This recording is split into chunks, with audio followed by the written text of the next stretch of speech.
नमस्कार मेरे प्यारे मित्रों, सक्षम क्लासेस के अंदर आपका हार्दिक स्वागत है। मित्रों, आज हम बात करने वाले हैं चंबल नदी से संबंधित महत्वपूर्ण प्रश्नों के बारे में, जो एग्ज़ाम की दृष्टि से इम्पोर्टेंट है और जिनके एग्ज़ाम में आने की बहुत ही ज़्यादा संभावना है।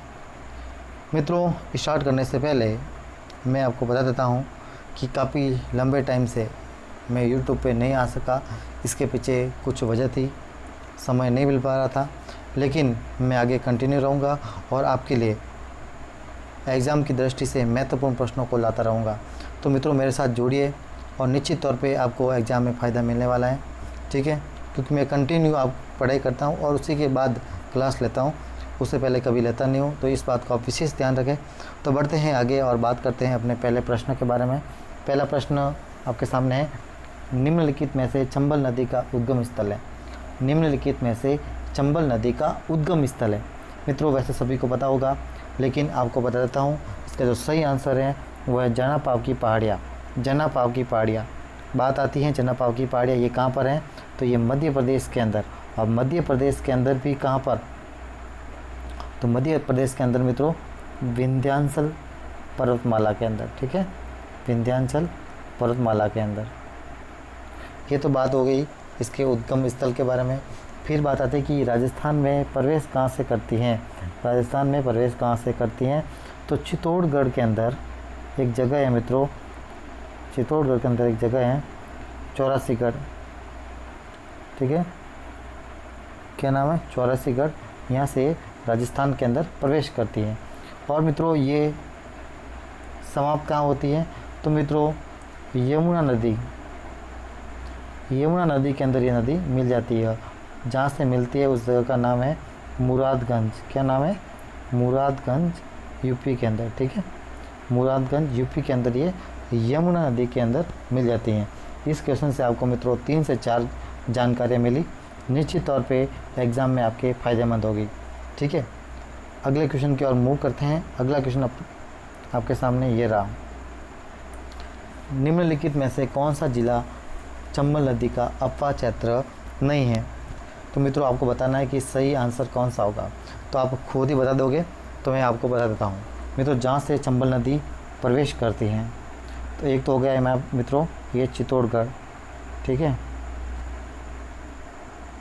फिर नेक्स्ट बढ़ते हैं आगे, तो मित्रों कोटा, बूंदी, ठीक है, कोटा, बूंदी, ये हो गए। कितने हो गए? 1 2 3। उसके बाद मित्रों याद रखना आपको सवाई माधोपुर, ठीक है, करौली, और एक नेक्स्ट हो जाएगा धौलपुर। इनको आपको याद रखना है मित्रों। चित्तौड़गढ़ आपको याद हो गया। कोटा, बूंदी, इसको मित्रों हया है क्षेत्र भी बोलते हैं। क्या? हया है क्षेत्र भी बोलते हैं। और इनको मित्रों बोलते हैं डांग क्षेत्र। क्या बोलते हैं? डांग क्षेत्र। तो देखिए मित्रों, ऑप्शन के अंदर चित्तौड़गढ़ आ गया, कोटा भी आ गया, सवाई माधोपुर भी आ गया, लेकिन उदयपुर नहीं आया। तो उदयपुर इसका आंसर नहीं होगा, ठीक है, यानी उदयपुर के अंदर चंबल नदी नहीं बहती है, तो इसका सही आंसर उदयपुर होगा। तो ये बात आपको समझ में आ गई होगी। नेक्स्ट बढ़ता हूँ आगे और अगले क्वेश्चन के बारे में बात कर लेते हैं। निम्नलिखित में से कौन सी नदी चंबल की सहायक नदी नहीं है? निम्नलिखित में से कौन सी नदी चंबल की सहायक नदी नहीं है मित्रों? तो मित्रों, मैं एक मैप के थ्रू आपको समझाने की कोशिश करता हूँ। तो देखिए मित्रों, ये देखिए, ये चंबल नदी है। तो मैं आपको बताया जनापाव की पहाड़ियों से निकलती है, ठीक है। कौन सी पहाड़ियों? जनापाव की पहाड़ियों से। फिर मित्रों आगे जाते हैं, यहाँ पे चित्तौड़गढ़, चित्तौड़गढ़ के अंदर एक नदी आके मिलती है, उसका नाम है गुंजाली। क्या नाम है? गुंजाली नदी आके मिलती है। ये मित्रों देखो, बाएं तट की सहायक नदियाँ है और ये हो जाएगी दाएं तट की सहायक नदियाँ। गुंजाली नदी एक चित्तौड़गढ़ के अंदर आके मिलती है। मित्रों, बड़ी नदियों के बारे में बात करूँ तो पहले एक बार बाई साइड की नदियों के बारे में बात करते हैं। तो चित्तौड़गढ़ के अंदर गुंजाली नदी आके मिलती है। उसके बाद मित्रों एक नदी आती है बामनी नदी। क्या? बामनी और कहीं पे आपको ब्राह्मणी भी मिलेगा। ये भी चित्तौड़गढ़ के अंदर ही मिलती है। मित्रों एक नदी है मेज नदी, ठीक है, ये बूंदी के अंदर चंबल नदी के अंदर मिलती है। आगे ऊपर आगे जाते हैं मित्रों, एक नदी आती है यहाँ पे रामेश्वर, ये घाट है, ठीक है। यहाँ पे 3 नदियों का संगम है, एक तो बनास नदी, एक आती है मित्रों यहाँ पे शिव नदी और तीसरी ये है ये। तो ये मित्रों एक त्रिवेणी संगम बन गया, ठीक है। तो इस बात को आपको ध्यान रखना। ये तो मित्रों हो गई बाएं तट की सहायक नदियाँ, ठीक है। उसके बाद अपन बात करते हैं दाएं तट की सहायक नदियों के बारे में। तो मैं नदियों के बारे में बताता हूँ आपको। एक मित्रों नदी आती है काली सिंध, ठीक है, काली सिंध, काली सिंध, इसका भी उद्गम एमपी से होता है। इसकी एक सहायक नदी है मित्रों परवन नदी, ठीक है, ये झालावाड़ के अंदर इससे मिलती है। एक मित्रों आहू नदी, इसकी सहायक नदी किसकी, काली सिंध की। वैसे मैं आपको डिटेल से बताऊंगा, एक ओवरव्यू आपको बता रहा हूँ, एक ओवरव्यू आपको बता रहा हूँ, ठीक है। फिर मित्रों एक नदी है पार्वती, ये सहायक नदी है। इनके बारे में आपको विशेष तौर पे ध्यान रखना है। मैंने आपको बताया काली सिंध और पार्वती, ठीक है। दाएं तट की काली सिंध और पार्वती के बारे में विशेष आपको ध्यान रखना है। और बाएं तट की बात करो मित्रों, गुंजाली है, बामनी है, मेज है, बनास है और शिव, ठीक है। इतनी जानकारी आपको प्राप्त हो गई होगी। तो मित्रों इससे आपको क्वेश्चन भी आपका कवर हो गया होगा। काली सिंध मैंने आपको बताया सहायक नदी है, परवन भी सहायक नदी है, पार्वती भी सहायक नदी है, ठीक है। लेकिन अनास मित्रों सहायक नदी नहीं है। अनास किसकी सहायक नदी है, ये मही की सहायक नदी है। तो मित्रों ये विशेष तौर पे आपको ध्यान में रखना है, ठीक है।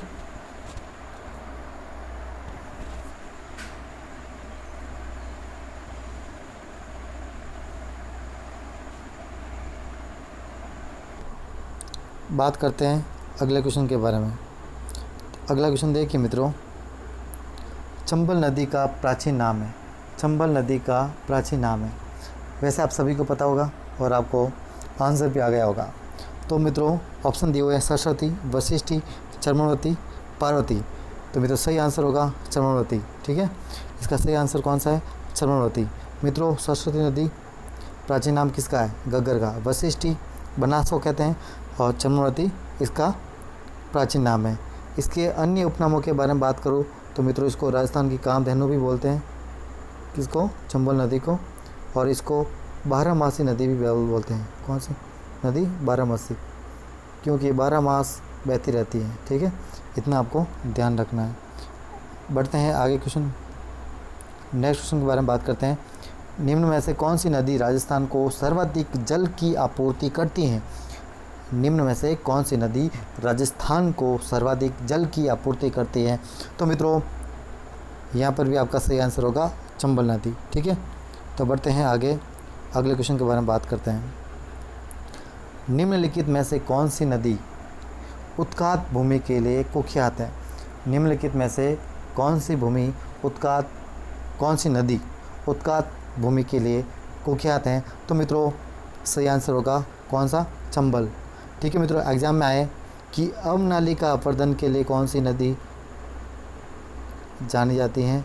तो मित्रों नवनालिका अपर्दन के लिए भी कौन सी नदी, चंबल नदी। उत्कात भूमि के लिए भी चंबल नदी और बिहड़ के लिए भी कौन सी नदी, चंबल नदी। तो इतनी जानकारी आपको याद में रखनी है, ठीक है। नेक्स्ट बढ़ता हूँ आगे और अगले क्वेश्चन के बारे में बात करता हूँ। अगला क्वेश्चन आपके सामने देखिए, ये रहा। किस नदी पर ईस्ट वेस्ट कॉरिडोर के अधीन हैंगिंग ब्रिज बनाया गया है।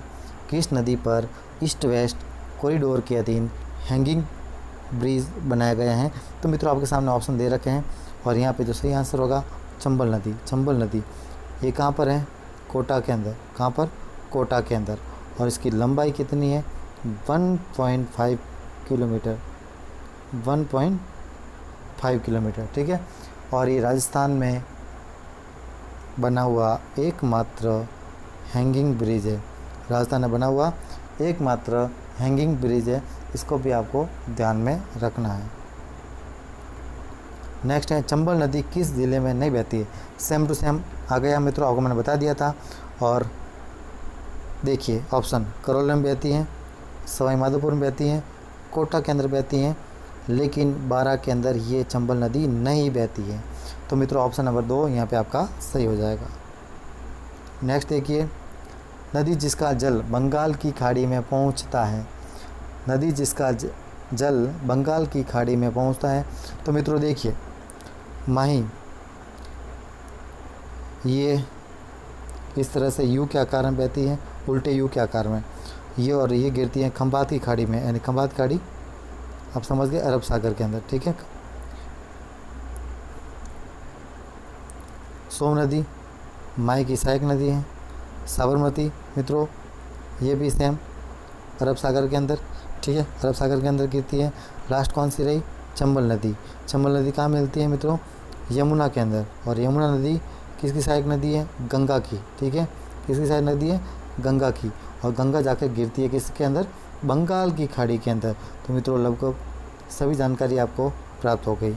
तो सही आंसर कौन सा होगा मित्रों? यहाँ पे चंबल नदी इसका सही आंसर होगा। नेक्स्ट देखिए, राजस्थान में चूलिया जलप्रपात किस नदी पे है? राजस्थान में चूलिया जलप्रपात किस नदी पे है? तो मित्रों वो भी सही आंसर हो जाएगा चंबल नदी। और ये स्थिति यानी इसकी कहाँ पे स्थित है? इसकी स्थिति है मित्रों भैंसरोडगढ़ चित्तौड़गढ़, भैंसरोडगढ़ चित्तौड़गढ़ में ये स्थित है। और ये राजस्थान का सबसे ऊंचा जलप्रपात है, राजस्थान का सबसे ऊंचा जलप्रपात है, ठीक है। और इसकी जो ऊंचाई है मित्रों वो है 18 मीटर। कितनी? 18 मीटर। भारत की बात करूं मित्रों तो भारत का सबसे ऊंचा जलप्रपात है कुंचिकुल। क्या नाम है? कुंचिकुल। ये बारावी नदी पे है। कौन सी नदी? बारावी नदी। और ये कहाँ पे है? कर्नाटक के अंदर। और इसकी ऊंचाई है 455 मीटर, ठीक है। आई होप समझ में आ गया होगा। अगला क्वेश्चन देखिए, चंबल नदी पर कितनी बांध परियोजनाएं बनाई गई हैं? तो मित्रों सभी को पता होगा चंबल नदी पर 4 बांध परियोजनाएं बनाई गई हैं। 1 मिनट मित्रों,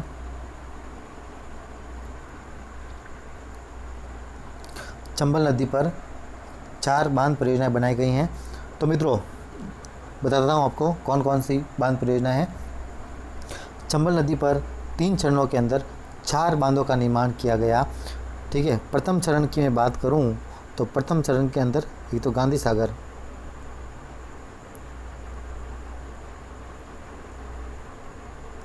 ठीक है, ये कहाँ पे है? मंदसौर एमपी के अंदर, मंदसौर एमपी के अंदर। और दूसरा जो था वो कौन सा था? कोटा बैराज। प्रथम चरण के अंदर पहला गांधी सागर और दूसरा कोटा बैराज।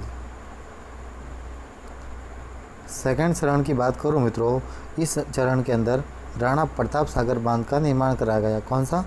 राणा प्रताप सागर बांध का निर्माण कराया गया, ठीक है। और तीसरे चरण के अंदर जवाहर सागर बांध या फिर कोटा डैम का निर्माण करवाया गया।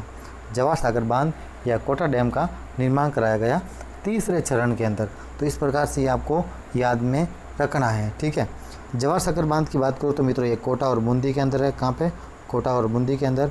राणा प्रताप सागर, राणा कहाँ कहते हैं मित्रों? मेवाड़ के। मेवाड़ तो चित्तौड़गढ़ याद रखना आपको इस तरह से, ठीक है, चित्तौड़। और कोटा बैराज ये कहाँ पे? कोटा के अंदर। और जवाहर सागर मित्रों कोटा और बूंदी के अंदर। तो आई होप समझ में आ गया होगा। नेक्स्ट बढ़ते हैं आगे। चंबल नदी पर राजस्थान से बाहर बना हुआ बांध है। चंबल नदी पर राजस्थान से बाहर बना हुआ बांध है मित्रों। अभी मैंने आपको बताया 9 नंबर क्वेश्चन में, तो आपको पता होगा। और सही आंसर कौन सा है? गांधी सागर बांध। ये कहाँ पर है? एमपी के अंदर, मंदसौर एमपी के अंदर बना हुआ है। तो मित्रों एक वेरी इंपॉर्टेंट है कि जो ये परियोजना है इसके अंदर जल विद्युत के अंदर राजस्थान और मध्य प्रदेश का कितना भाग है, एग्ज़ाम में आता है। तो मित्रों 50-50% दोनों का भाग है। कुल जल विद्युत का उत्पादन इन तीनों बांधों से वो होता है मित्रों 386 मेगावाट का। कितना? 386 मेगावाट को। तो राजस्थान का जो भाग आता है वो कुल मिला के 193 मेगावाट का, ठीक है, जल विद्युत प्राप्त होती है। कितनी? 193 मेगावाट जल विद्युत प्राप्त होती है। किसको? राजस्थान को। तो इस बात को आपको ध्यान में रखना है। आई होप जो मैंने बताया समझ में आ गया होगा। मैंने कवर करने की कोशिश की है जितने भी इंपॉर्टेंट क्वेश्चन बनते थे चंबल नदी से रिलेटेड।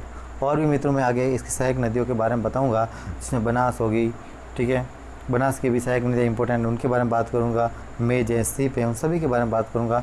तो इस वीडियो को आपको जरूर देखना, अपने दोस्तों के साथ में शेयर भी करना। धन्यवाद।